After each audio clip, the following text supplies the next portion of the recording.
여러분 안녕하세요. 지난주에 SBS에서 N번방 사건을 방송하면서 이번 주는 정말 모든 이슈가 N번방으로 수렴이 됩니다. 근데 여러분 이번 주에는 우리 G20 화상회의가 있었어요. 문재인 대통령이 이끄는. 이게 진짜 전 세계적인 행사인데 아무것도 일어나지 않은 것처럼 그냥 지나갔어요. 그리고 사실 국가에서 50조, 100조를 푼다고 하면서 지금 사실 국가에서 이런 재정정책들이 국가에서 주도되는 이런 재정정책들이 이슈가 돼야 되는데 싹 다 묻히고요. 그 다음에 2월, 3월에 무역 흑자를 기록했다라는 이런 좋은 뉴스들이나 전 세계가 막 캐나다 총리부터 해서 전 세계가 러브콜을 보내는 것들이 이렇게 이 N번방으로 이렇게 묻혀버렸습니다, 여러분. SBS의 의도를 의심하지 않을 수 없어요. 그 다음에 또 하나는 뭐냐, 지금 윤석열 그 와이프와 장모에 관련된 그 사기 사건. 이거에 대해서 지금 보니까는 4년 동안 묻혀 있다가 스트레이트가 보도하면서 급작스럽게 지금 검찰이 수사에 나섰는데 달랑 한 번 서로 부르고 나서 장모 몰래 부르고 나서 슬그머니 기소했는데 보니까는 사문서 위조 행사하고 부동산 실명제법 위반을 그 고소한 안 씨하고 최 씨 그 장모를 같이 고했어요. 같이 기소했어요. 그리고 심지어 더 가증스러운 게 뭐냐면은 이 350억짜리 잔고를 위조한 이 사람 그 코바나 컨텐츠의 감사 이 사람도 똑같은 혐의로 그냥 불구속 기소를 하고요. 심지어 이것을 지시했을 거라고 강력하게 추정해내는 이 김건희에 대해서는요. 증거 불충분으로 각하시켰어요. 조사 한 번 하지 않았어요. 압수수색이고 뭐고 아무것도 없었어요. 조국 장관이나 정경심 교수의 상황과는 너무 진짜 대조가 되는 상황이에요. 아니 350억 위조장고를 만들어서 100억 이상의 이득을 보고 서로 사기차라고 이렇게 했는데 검찰이 덮어준 사건인데도 불구하고 검찰총장이 연루된 이런 강력한 비리 의혹이 있는 사건이 그냥 이런 식으로 검찰이 마사지해도 되냐 이거죠. 오죽했으면 그 황희석 감찰국장이 사건 수사 다시 하라고. 우리 다 알고 있다고.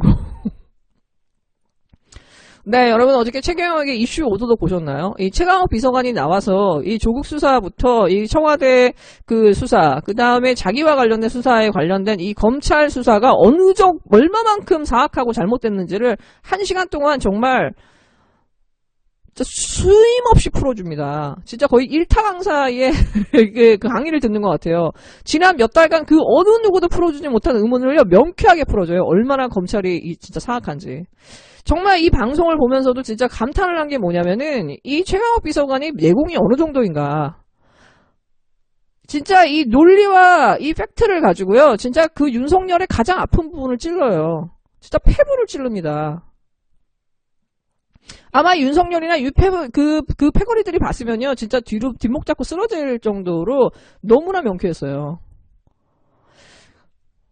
그러니까 정말 이 최강욱 비서관이나 뭐 예를 들어 주진영이나 황희석이나 이런 분들을 보면은 정말 이런 분들이 국회에 들어와서 그 윤석열이나 그 언론인들이나 이렇게 싸워주면은 그게 상상이 막 될 정도예요. 한 사람이 가진 능력이 진짜 대단하다라는 거. 이분들은 진짜 거의 일당백 수준인 거죠. 어떻게 보면은 120명 넘는 국회의원을 갖고 있는 당보다 훨씬 나은 거예요. 한 사람이 갖고 있는 이 능력이. 진짜 활약 셉니다. 그런 면에서 이번 주 다스베이다는 좀 아쉬움이 남습니다. 제가 욕먹을 각오를 하고 말씀드릴게요. 이번 주 총수 브리핑을 보면요. 지난주는 사실 총수가 그 수학적 논리를 이용해서 몰빵론을 설파했다 그러면 이번 주는 거의 뭐 교회 부흥회하는 수준인 거예요. 너희가 문재인을 믿느냐? 문재인을 믿으면은 더불어시민당에 몰빵해라. 믿습니까? 아멘. 예, 감동감화 받으면은, 예, 저 더불어시민당 찍는 거고, 동의하지 못하면은, 그래도 지구는 돈다? 이렇게 계속 생각하게 만드는 거죠. 마지막 순간에 어디를 찍을지 아무도 알 수 없죠. 사람들은 굉장히 매 주말마다 고민하게 만듭니다. 근데, 그 총수가 지금 얘기하는 거는 그 열린민주당은 탄생하지 말았어야 되는 정당이라는 거예요. 왜? 문재인 대통령의 핵심 지지층이 갈라지는 게 민주당을 찍지 않고 그 열린민주당이 찍는 게 이게 맞느냐라는 거지. 그리고 정의당의 그 표를 흡수한다고 하는데 그것도 착시 효과라는 거예요. 원래 그 표는 민주당으로 가야 될 표라는 거예요. 총수가 이렇게까지 그 필사적으로 몰빵론을 주장할 거라면 평소에 총수의 어떤 성격이라면 차라리 정봉주와 손혜원을 불러서 어떻게 보면은 서로 논쟁하면서 국민들이 그 지지자들이 자연스럽게 이 총수의 몰빵론을 설득당할 수 있게끔 이끌어서 갔을 거예요. 근데 이번에 총수는 평소와 너무 다르게 처음부터 거론조차도 하지 않고 아예 뭐 여론조사에도 넣지 않고 아예 그 존재 자체를 부정하면서 계속 한쪽에서는 일방적으로 몰빵론을 매 주마다 다스베일 통해서 이제 설파를 하는 거예요. 그리고 그 총수의 어떤 몰빵론에 대한 반론이 계속해서 다른 유튜버라든가 방송을 통해서 나오는데도 그거는 그냥 무조건 무시하는 거예요.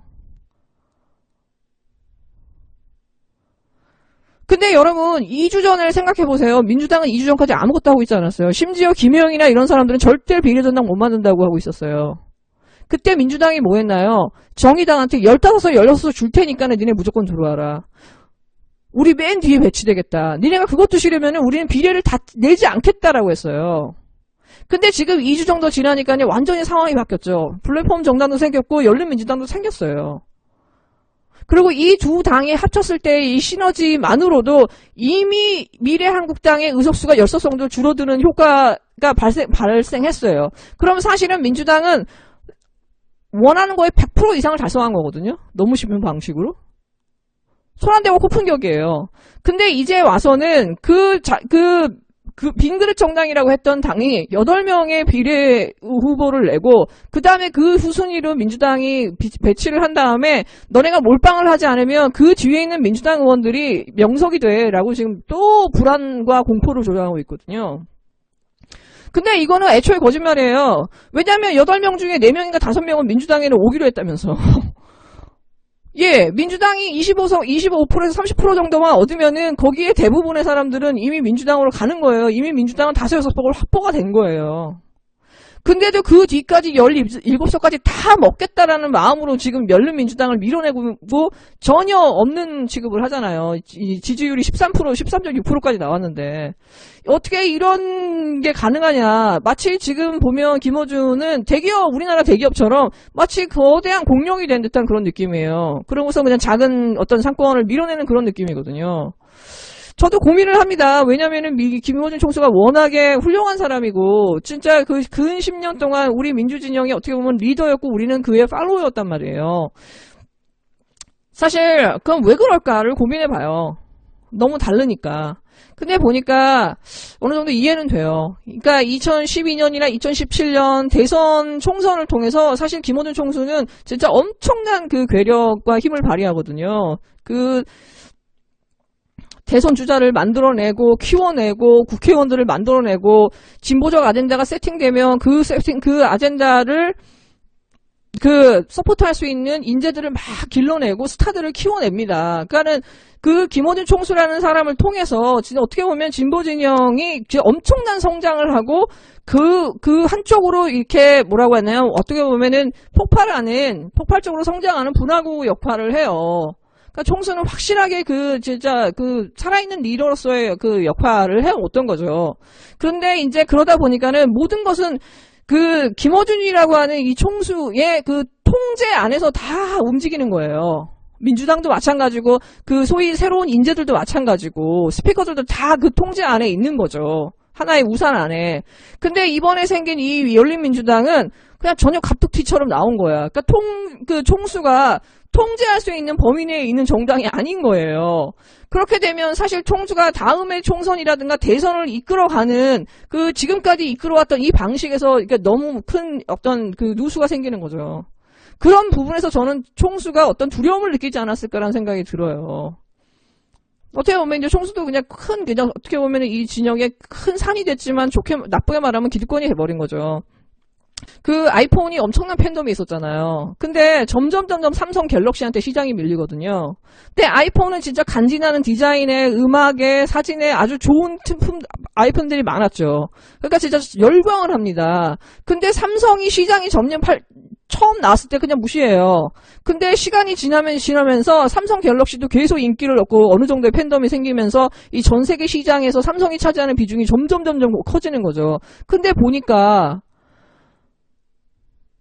안드로이드 폰이 훨씬 더 게임이라든가 그런 뭐 유튜브라든가 영상을 보는데 너무 좋은 거고, 삼성 폰이 또 크잖아요. 그러니까 영상 보기가 너무 좋은 거야. 게다가 보니까 백인이나 흑인들 등치도 큰데 손가락도 굵은데 아이폰이 아무리 겉으로는 간지가 나지만 텍스팅하기에 너무 불편한 거예요. 근데 큼직큼직하고 화면이 큰 삼성 폰이 너무 쓰기가 좋은 거야, 나이 드신 분들은. 그런 잠재적 수요나 시장이 있다라는 거를 아이폰이 무시했던 거죠. 그러니까 이제는 삼성이 이제 시장 점유율이 커지니까는 이제는 아이폰의 디자인이 예전같이 딱딱한 게 아니라 삼성의 갤럭시처럼 이렇게 커지고 넓어졌잖아요.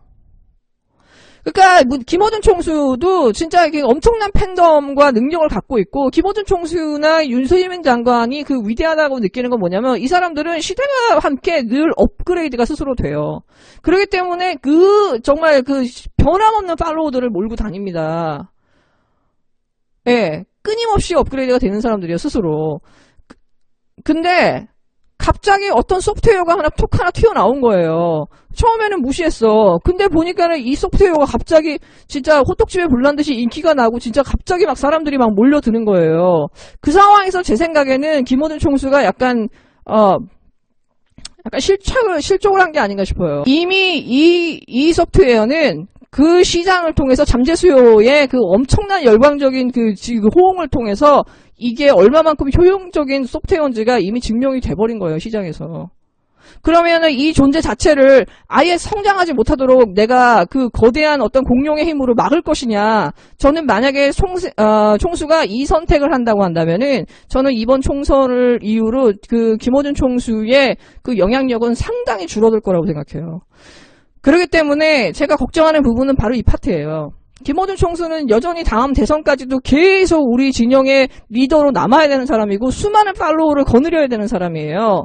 그러면은 김어준 총수는 그 많은 팔로워 중에, 자기의 팔로워 중에 그 일부가 열광하고 있는 저 상품과 그 상품에 열광하고 있는 사람들의 수요와 그 마음을 외면하고 존재하지 않고 그 마음을 아예 없애버리려고 한다고 한다면, 부정한다면은 김어준 총수는 점점 그 자기의 입지는 줄어들 수밖에 없고, 김어준 총수가 총선이나 대선을 통해서 진보적 아젠다를 세팅하고 사람들을 키워내고 인재들을 키워내서 자기의 우산 안에 있으면서 그 진보 진영의 어떤 총선이든 대선이든 선거의 승리로 이끌어내는 그 과정에서 크나큰 하자가 생길 확률이 굉장히 큽니다. 어떻게 하면 공존할 것인가, 어떻게 하면 같이 클 것인가, 어떻게 하면 같이 그 우산 안에 있을 것인가에 대한 어떤 방법론을 김어준 총수가 고민하지 않는다면은 사실은 굉장히 큰 혼란이 있을 수가 있어요. 그 본인도 마찬가지고 지지자들 사이에서. 그렇기 때문에 저는 이런 문제를 아주 진솔하게 조언해 줄 수 있는 사람이 저는 유시민 작가라고 봐요. 왜냐면 제가 봤을 때 유시민 작가는 좀 더 넓게 보고 있다라고 제가 보거든요. 지금까지 봤을 때. 그랬을 때 유시민 작가 정도 되면은 김어준 총수한테 이 상황을 설명해주고 받아들이게끔 조언해줄 수 있는 역할을 할 수 있지 않을까. 그렇게 해서 우리가 서로 윈윈하는 어떤 전략을 가져가야 된다. 저는 그런 부분에서 김어준 총수의 다시 한번의 각성을 좀 촉구할 수밖에 없어요. 그리고 마지막으로 한 말씀 드립니다. 지금 어떤 특정 유튜버의 그 방송의 실시간 채팅창을 보면요, 여러분 진짜 이거는 눈 뜨고 볼 수 없는 수준이에요. 이게 어떻게 가능하지? 무슨 극우 유튜버 무슨 채팅창 보는 것 같아요. 자기를 제외한 나머지 진보 유튜버들 다 구독 취소하라고 하면서 일일이 이름들이 나열하면서 정말 그 말도 못할 욕들이 진짜 그 난무를 해요. 누구가 슈퍼챗을 썼네, 저 사람 돈 때문에 유튜버를 하네. 예, 열린민주당에 대해서 조금이라도 긍정적인 말을 한다거나 지지하는 의사를 표현한 유튜버들은 전부 구독 취소하자라는 운동을 자기들끼리 진짜 그 방송을 하면서 그 방송과 전혀 상관없이 자기들끼리 완전히 그 도배를 해요. 매일매일. 이거야말로 정말 폭력적이고요. 문재인 대통령을 지지한다고 하는 사람들, 소위 진보 개혁을 말하는 사람들이 이런 식의 어떤 폭력적 행동을 하는 거는 저는 자제해야 된다고 생각합니다. 이런 식의 어떤 파쇼적이고 폭력적인 방식으로 그 타인을 공격하고 막 집단적으로 구독 취소하고, 이거 옛날에 송가ಯಕ್들이 했던 거잖아. 여러분, 이거 극우 유튜버들이 하는 거 아닌가요? 일베들이? 이런 거 안 했으면 좋겠어요, 여러분. 우리 진짜 각성이 필요할 때가 같아요. 다들 이성을 좀 찾았으면 좋겠어요. 네, 여러분 즐거운 하루 되세요.